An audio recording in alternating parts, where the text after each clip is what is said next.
तो लो गाइस, तो ये मेरा आ चुका है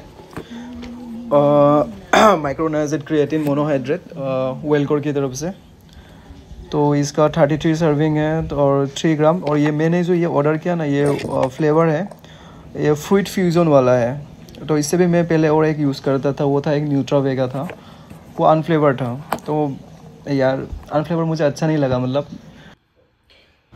तो चलो अभी उसको हम टेस्ट करके देखते हैं कैसा लगता है। तो फ्लेवर क्रिएटिन का ये मेरा फर्स्ट टाइम है, तो चलो यार टेस्ट करके देखते हैं कैसा लगता है। मैं हमेशा थोड़ा ही लेता हूँ, मैं कंप्लीट सर्विंग कभी भी नहीं लेता।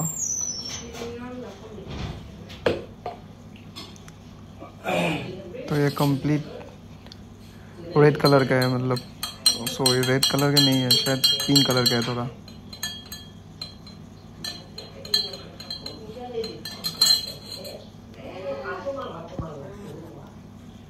यार मिक्सिबिलिटी यार मानना पड़ेगा यार, मानना पड़ेगा।